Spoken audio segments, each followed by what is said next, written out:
Welcome back to New Rockstars. I'm Jessica Clemons, and this is a breakdown for the new Wicked trailer. From the stage to the big screen, we've been anticipating this day since it was announced. Then it was delayed for numerous reasons, but we're back, baby, and in 2 parts, no less. So let's get into it because I cannot wait anymore. But first, before you look to the western sky, you can support New Rockstars by checking out some of our awesome merch available right now over at nerdriot.shop. We just dropped 2 new shirts inspired by the latest Deadpool Wolverine trailer. Plus, you can grab some awesome merch inspired by the X-Men 97 series. Support the channel and check out nerdriot.shop. You know what I'm wearing. It's nerdriot.shop merch. Okay, let's get into it. As some of you might know, Wicked is a prequel to The Wizard of Oz with music and lyrics by Stephen Schwartz and a book by Winnie Holtzman. Schwartz and Holtzman have both assisted in adapting the script for the movie that's directed by the Crazy Rich Asians director John M. Chu. More importantly, he directed the big screen adaptation of Lin-Manuel Miranda's In the Heights and executive produced Beauty and the Beast: A 30th Celebration, the ABC TV musical that had her as Belle, and I think it also had Shania Twain, so he has a background in hand in many adapted musicals. Originally, many directors bowed out from the project or had to drop out due to scheduling conflicts, one of them being the 3-time Tony Award-winning director Stephen Daldry, who was the latest to do so. Luckily, John had stepped into the ring, or should I say shoes. Get it? You get it because they have shoes? You guys get it. Set to star Tony winner Cynthia Erivo as Elphaba and Grammy winner Ariana Grande as Glinda. Both have appeared on Broadway in the past. Both hold remarkable singing careers. Jonathan Bailey as Fiyero, the romantic hero. Michelle Yeoh as Madame Morrible, the headmistress. Jeff Goldblum as the wizard. Peter Dinklage as Dr. Dilliman, the goated history professor. Marissa Bode as Elphaba's sister, Nessa Rose, or Nessa for short. Like the character, Marissa also uses a wheelchair. Ethan Slater as Bach. SNL's Bowen Yang will be playing Fanny, a classmate of Glinda and Elphaba. This also includes Bronwyn James as Shin and Aaron Teo as a fellow Shiz student. Shin and Fanny were both featured characters in Wicked, both college friends of Glinda's, which looks ongoing for this movie as well. Kayala Settle as Miss Caudle. She's not from the book or the play. She's one of the headmistresses of Shiz University. And Colin Michael Carmichael as Professor Nikitic, who appeared in Gregory Maguire's novel, The Life and Times of the Wicked Witch of the West. Adam James will also be appearing as Glinda's father. We open the trailer with overlapping narration asking, "Are people born wicked?" with a beautiful view of Emerald City, assuming we're talking about Elphaba, but we're really talking about the Wizard of Oz. Interestingly enough, we get glimpses of things from the second act, like Elphaba's hat in a puddle with charred smoke and flames. Though my theory is that we might open with a little flashback, a short summary. Now that this is a movie, we can explore a lot more and see much more than the stage show gave us, like them entering Shiz via boat, train, or what have you. We get a gorgeous shot of Shiz University, which is the school from the stage show as well. Chu wanted to make something that felt like Steven Spielberg's Hook, where the pirate ship was real, so this movie doesn't include a lot of CGI or green screen. Everything's practical. I'm also sure the green screen would have been troublesome for Elphaba's green skin, so probably best to stay away from the green screen. We get a glimpse of Elphaba walking up to the front of the school, terrifying everyone with her green hue. The students all wear similar blue school clothing, whereas the musical's wardrobe differs in patterns and individual style, but it still has the same blue Shiz wardrobe. I like this little bit that plays out right here. You're green. I am. When Elphaba arrives in the musical, it's more aggressive. She's cutting people off when speaking, so I like that she's just sarcastic here. Additionally, Ariana Grande is just playing Cat Valentine from Sam and Cat and Victorious. You can hear it in her voice. We should go buy more cool stuff. That's when we get the Emerald Universal logo. Ooh, look how nice it is. That's when we meet our Fiyero. And reminder, he's very famous, he's very rich, and he's very popular. You can tell from the newspaper one of the students is holding about him attending Shiz University. Then we meet Madame Morrible. This is actually Michelle Yeoh's first musical. She was very worried about doing this, and John said, "You've played a rock." She can literally do and play anything, so she'll be great here. Then we get to hear Ariana Grande's version of Popular. She sings this song once Glinda and Elphaba become friends. She tries to change her to be something people want, but you can't really force it. Additionally, the singing is live vocals, which scares the crap out of me, but I have faith in it. The movie will also have at least 4 new songs. 3 are newly written, and 1 is a song cut from the Broadway production. 1 is allegedly a ballad solo for Glinda called The Girl in the Bubble. We see inside Glinda's room, and the beauty of scenery here is outstanding. The brown mixed with the pink never looked better. My home is green and brown tones, but I think I might now change it. We see her beautiful pink dress as well. Glinda's dress is pink throughout the stage show, but at the end it becomes blue. We've already got glimpses of Glinda in the bubble that should be a blue dress, but instead it's pink. She wears pink throughout the movie, and it's even in the promotional material. I assume it's a callback to the original 1939 Glinda, who also wore pink. It could also be that it's a better complement to green. Additionally, she'd look more like Cinderella to me on camera, so maybe it's just to differentiate the two, like, princesses.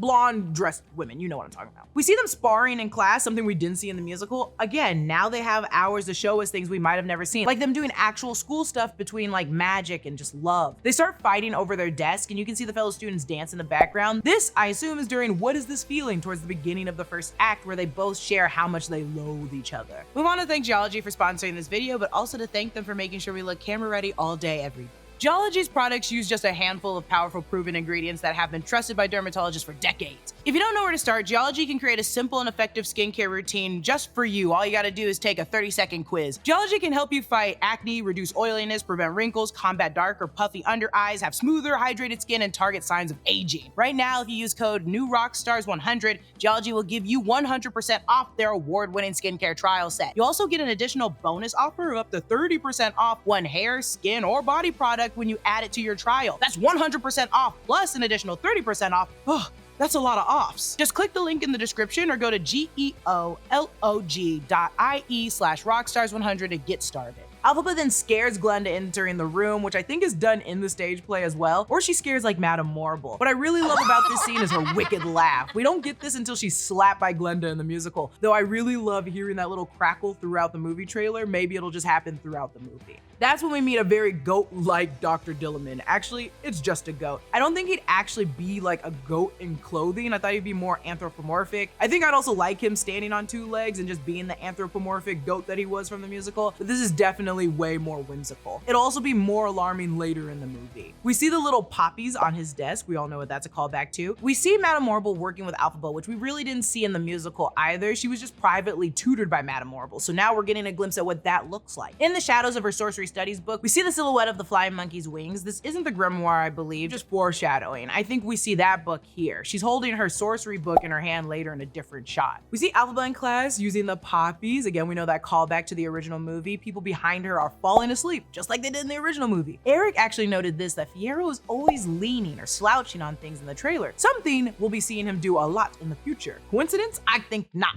Spoiler, he becomes the Scarecrow. A featurette, kind of like behind the scenes interview, came out not long ago and it shows a lot. They even show the scene where stressed Elphaba uses her magic in front of everyone at school, pulling her sister towards her in her wheelchair. This we now see in the trailer. It's the beginning when everyone's entering Shiz University. We see this man lighting a lantern. In the back it says Shiz. The foliage is green and pink, clearly for Elphaba and Glinda. What I've noticed here is the trajectory of her hair, and I love the micro braids, but when she first arrives, it's like tightly braided. With Glinda being friends, it's loosely down. When she's in her element and confident, it's styled down as well. We're seeing her change from meek and reserved, growing into her confidence and really just showing off her skill throughout the trailer. Fanny pulls out Glinda's old grandma's hat, which is also from the stage version as well, said in the same exact bit. Also, Ariana's voice sounds just like Kristen Chenoweth's. Maybe it's just the people on New Rockstars that believe it, but I hear it. Elphaba dons the old musty witch hat at the Shiz dance, and we start hearing defying gravity because Mama's defying all odds right now. Like the stage version, Glinda joins her dancing, and this is the beginning of their friendship because she just kind of feels bad about what she did, making her wear that old musty hat. She gets an invitation to visit the Wizard of Oz, which was hand delivered by Madame Marble in the stage show. However, I love this official invitation delivered by air balloon, just as the wizard was delivered to us. This steampunk Emerald City is to die for. Catch the pink and green ribbons above, again for Elphaba and Glinda, or maybe Cosmo and Wanda. We also see a little steampunk clock that doesn't look exactly like the one from the stage show, but it does resemble numbers in the hands. We see the monkey guards. Inevitably, they will be turned into flying monkeys soon, but right now they're just guards. And in the stage show, there were just random monkeys, except for one monkey. One monkey was important. Then we see the Wizard of Oz, and we've seen glimpses before of this, and I'm still very excited for his arrival. Right after his introduction, we get the riff from Defying Gravity from Cynthia Erivo, because this girl's about to jump out that window screaming it after meeting the wizard. It tells us this Thanksgiving, and as a reminder, the movie will be split into two films. The first part is to debut on November 27th, 2024, which moved up from the previous December release. And the first movie, I assume, ends with Defying Gravity, like the stage performance. According to Schwartz, the musical's iconic Act 1 closer was a major factor in that decision. That song is written specifically to bring the curtain down, and whatever seemed to follow it without a break just seemed hugely anticlimactic. The second part is slated for November 26, 2025. Normally, I'd anticipate delays due to the strike, but John clarified that it shouldn't affect the release date. Principal photography also wrapped in January 2024, and this movie is still not rated. There's also a special that they're gonna release on November 25th, 2024 called Defying Gravity, The Curtain Rises on Wicked. This is the cast sharing memories, video diaries during the making of the film, and BTS looks at all the sets. We welcome from Glinda and her bubble waving to the Munchkins. This is around the beginning of the second act. We also see how everyone really reacts to Elphaba as a common enemy, and it's truly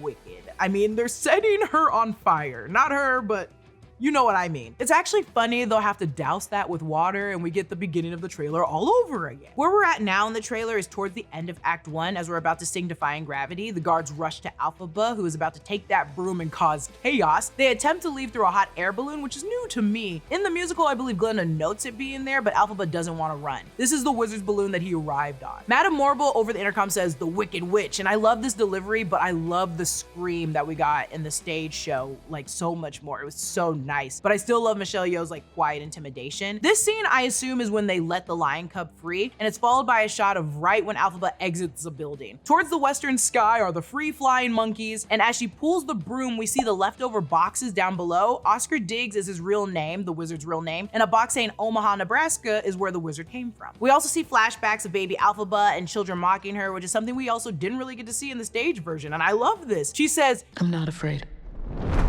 It's the wizard who should be afraid of me."